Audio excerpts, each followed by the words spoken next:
Living in South Florida, one of the places I've been fascinated with is Cuba. I haven't had the chance to go there yet, but Barry Rossheim from Venice High School was there and gave a presentation to Sarasota Audubon. This is the Florida Field Journal.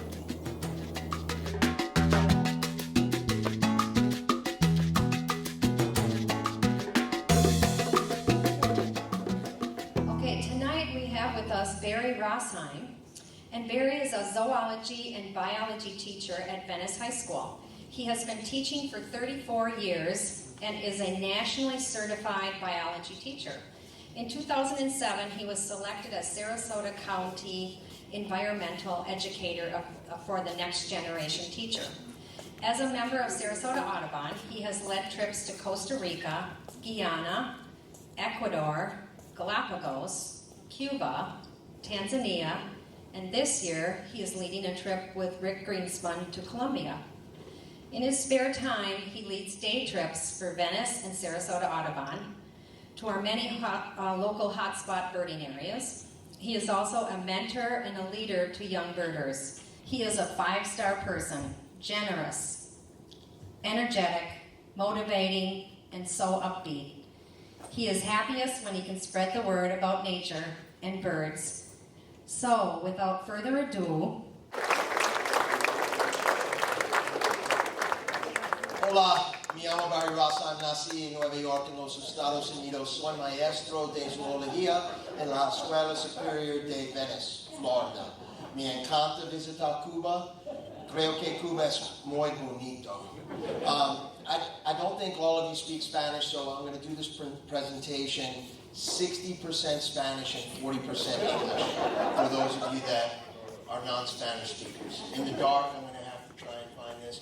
Actually, Catherine's introduction was very good, but had one glaring inaccuracy. I got it. I've been teaching for 36 years. When I gave that to her 2 years ago, it was 34 years. And how I know that is because I'm only doing 14 more years to hit 50. I have a great gig at Venice High School, love what I'm doing. I teach a dual enrollment zoology class for college credit, have great kids.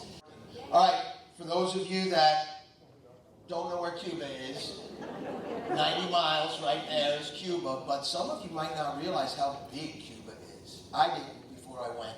Cuba is the size of Florida, the landmass of Florida. If you would stand it up north to south, that would be the size of Florida with a fifth of the people, with a fifth of the population. So a lot of their mangroves are intact. This is part of the Greater Antilles, and it is considered the American Tropics. I've been to Puerto Rico a couple of times, one with Karen Jensen and Gene Doobie, where we saw all of the exotics and more. Been to Jamaica with Rick Greenspun, where we saw all of the exotics. Been to Cuba, where we saw almost all of the exotics and 160 species, and haven't been to Hispaniola yet. It's going to complete the Greater Antilles birding tour for me, and someday I'll make it there. This gives you an idea of the size of Cuba, the landmass of Cuba compared to the rest of the Greater Antilles. It is more than half of all the rest of the Greater Antilles. And its population density per person is less. So you get the idea that it is unspoiled. Communism hasn't been very good for the people of Cuba, but it's been amazing for the birds of Cuba.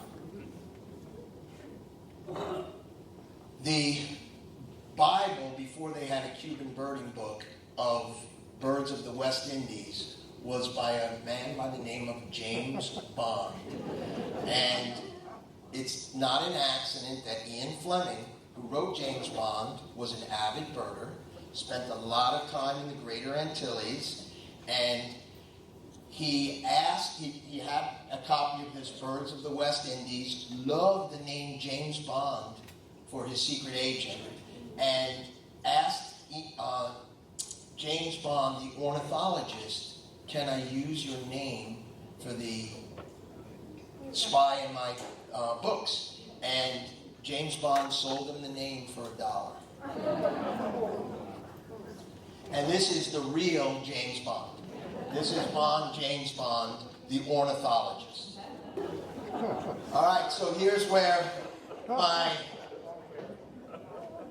Cuba trip led us. From all the way to eastern Cuba western Cuba, all the way to the east, to Cayo Coco, and here are some of the birds that we saw in the various sites. And I have another group going in March, and we're going to follow a similar itinerary for our Cuba trip. All right, so here we are.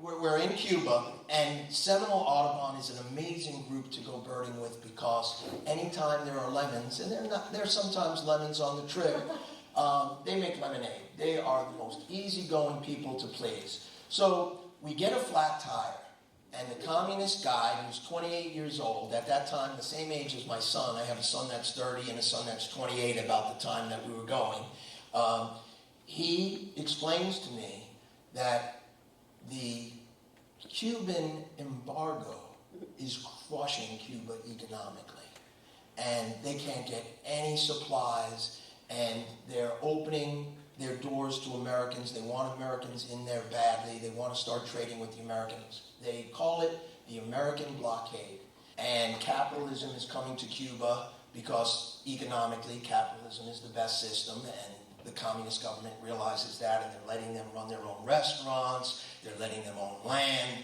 We don't have to force it on people. Economically, if you want to compete, capitalism is the best system.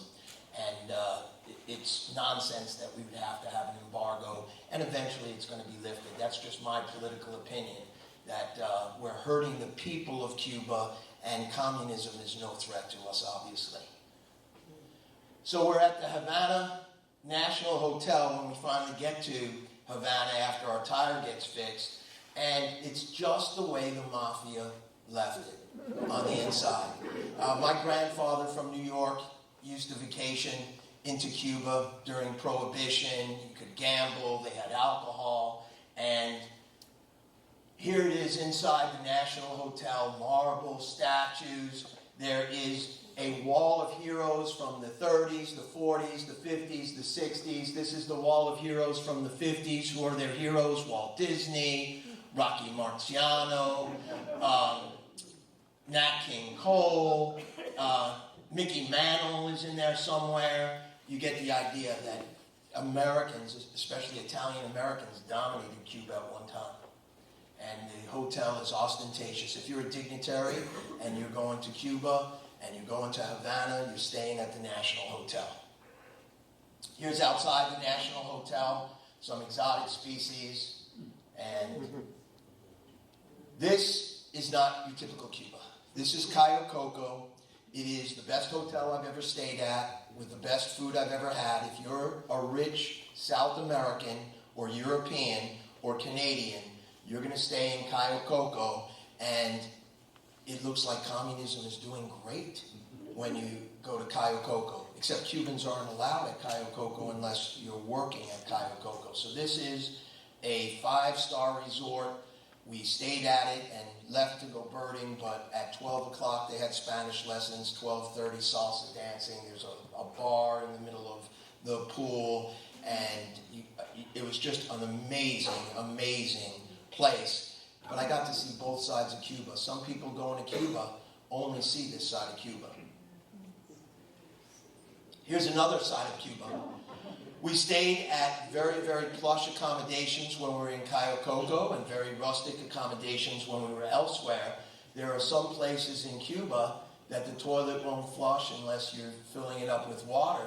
And truth be told, because of that American blockade, which we call the Cuban embargo, it's hard for them to get toilet paper. It's hard for them to get toilet seats. In public restrooms, they didn't have toilet seats, and there would be people handing you toilet paper on your way in and way out for tips. I mean, it really has crushed them. We should be selling our Kellogg's cornflakes and our cars and so forth to the Cuban people, in my opinion.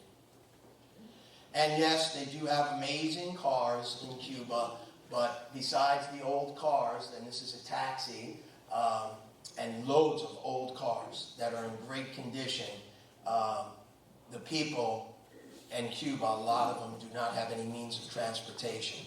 The joke that the communist guy told me, the 3 best things about Cuba are education, healthcare, and safety. And why safety?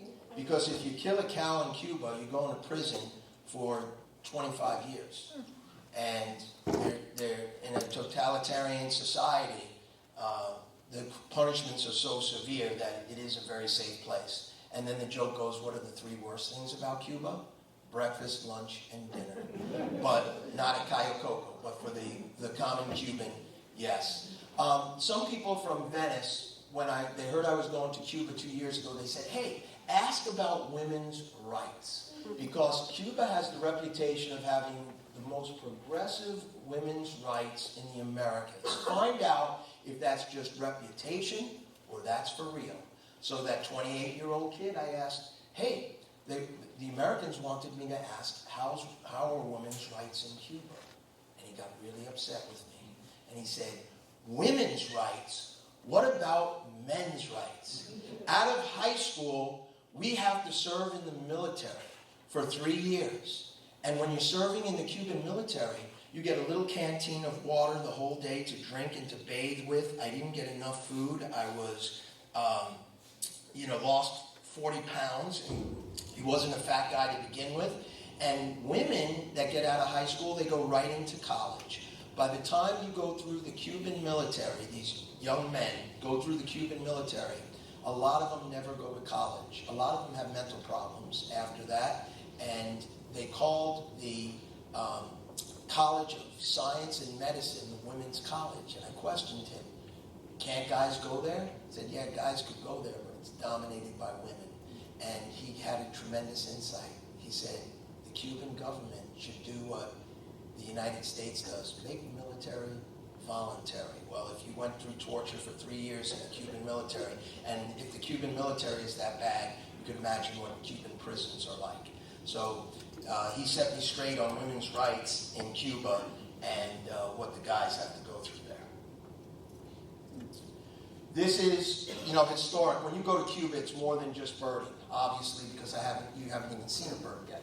But Che Guevara's headquarters during the Cuban Missile Crisis of 1962, and this was where he hid out. They had a bed there, they had his chessboard set up, and our group visited that. It was historic, it was nice to visit that, but we were after the Cuban Solitaire. And we traveled all the way to western Cuba, and the headquarters was there, but so was the only opportunity to see the Cuban Solitaire, and we were after them all. A huge part of the Cuban culture is having caged birds. This is the Cuban bullfinch, and they cage these birds, and they explained to me that when Cubans come into the United States, they drug the birds, they smuggle them in, and that's how you have all of these exotic species that show up down in Miami. Caged birds are a huge part of the Cuban culture.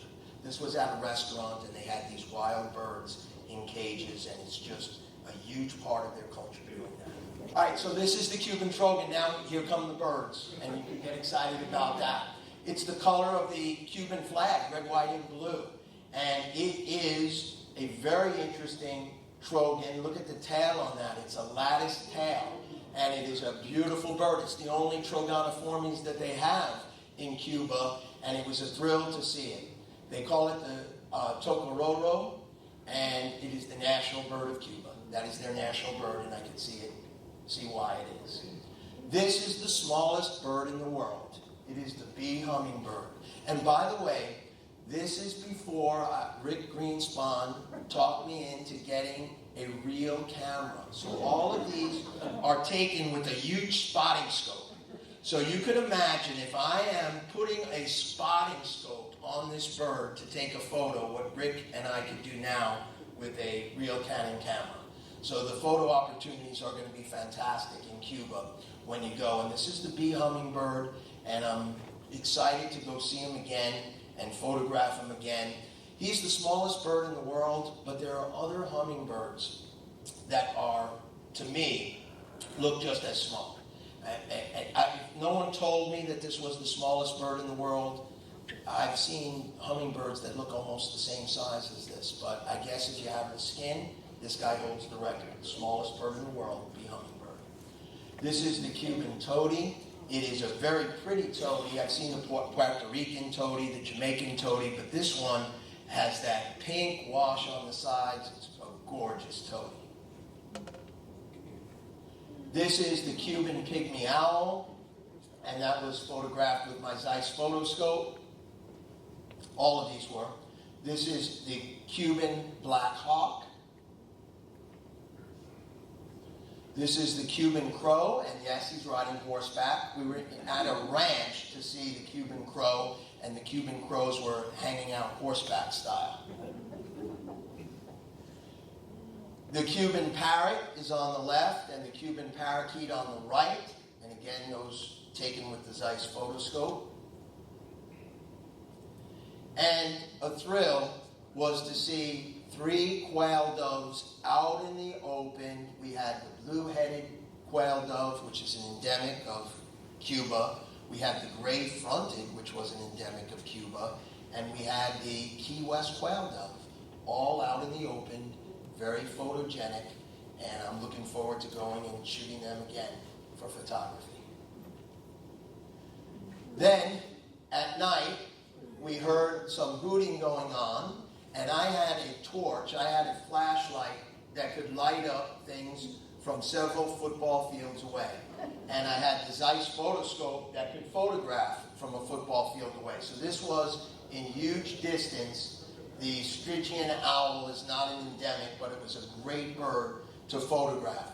By the way, my son is in U.S. military, and he told me, Dad, the biggest ploy that there is spies going into a country telling them you're going to be birding.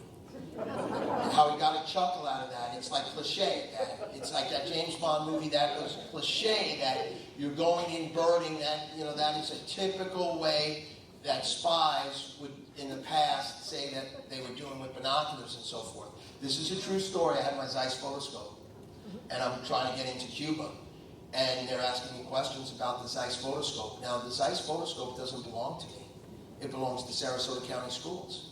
And I just took it there to use, for the people to see and so forth. And it was a question whether I was coming in with that. They were asking me, how far, what is the range on this? And I was very honest with them. It's over a football field.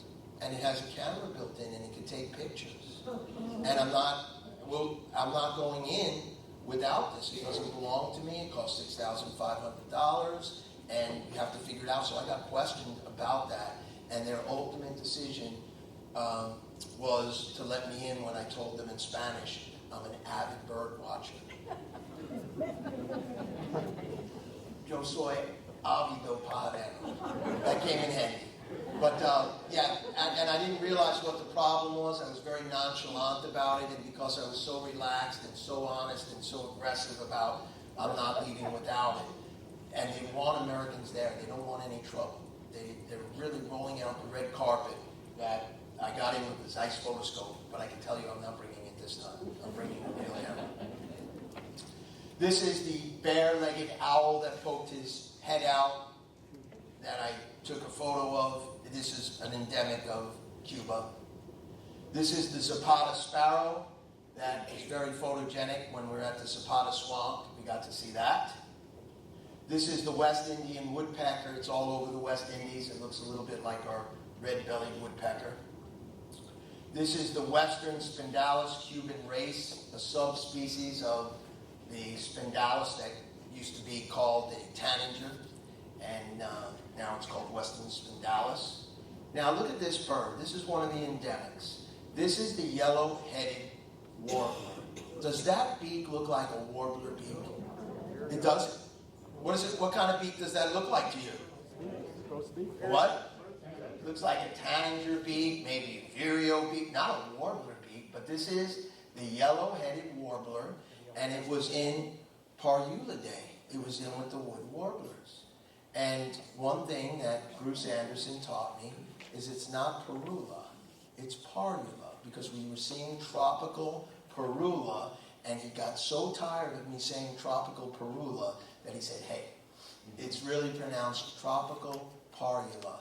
And after the 50th time that he corrected me, I just caved in, and it is parula. He's absolutely right.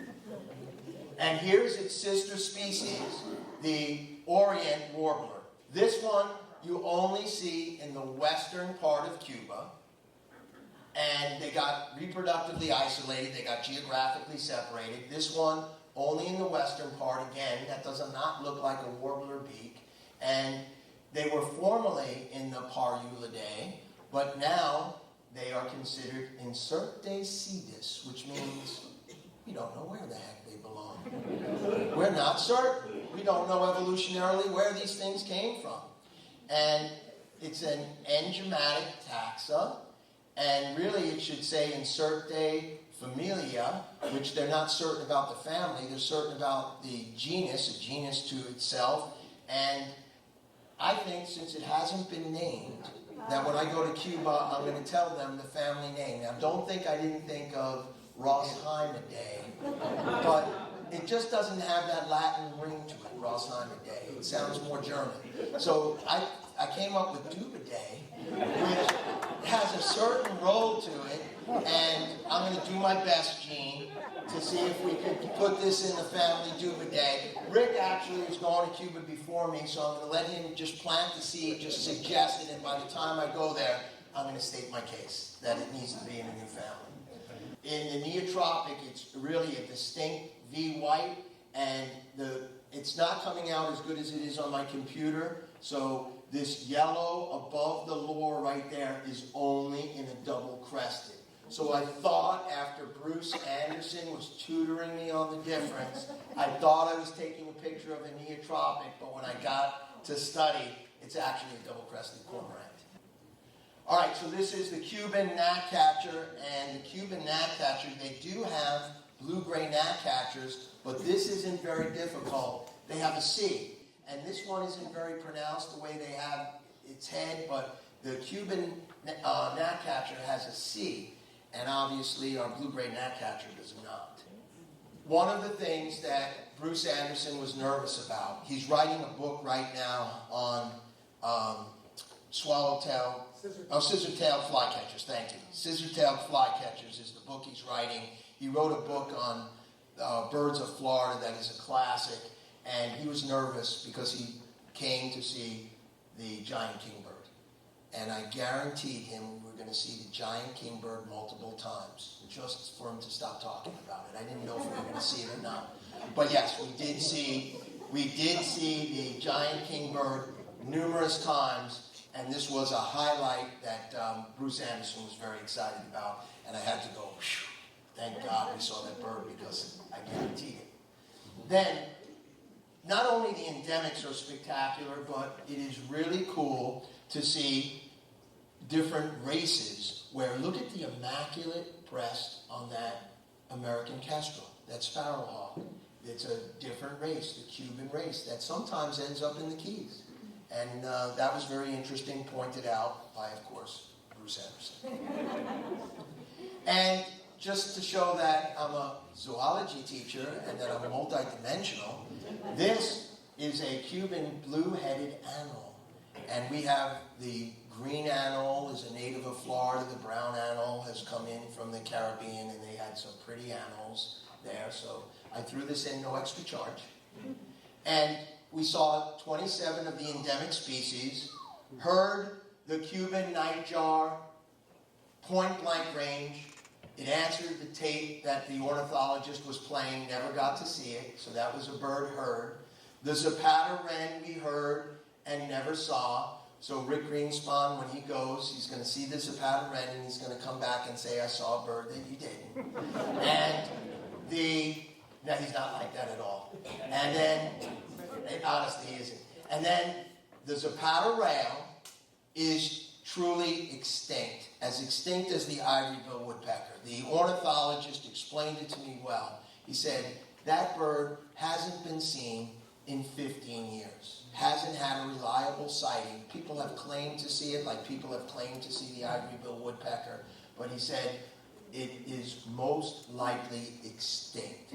And, you know, he explained it as good as he could. Now, there's a lot of unexplored Cuba, and there's a lot of marsh out there. So, is it possible? Yes, but with the number of people, the Cuban people are highly educated, and they are great birders. And we figure on a place the size of Florida, if a lot of people were looking for it, they would have at least heard it by now. So he's probably right. It probably is extinct. I guess that's it.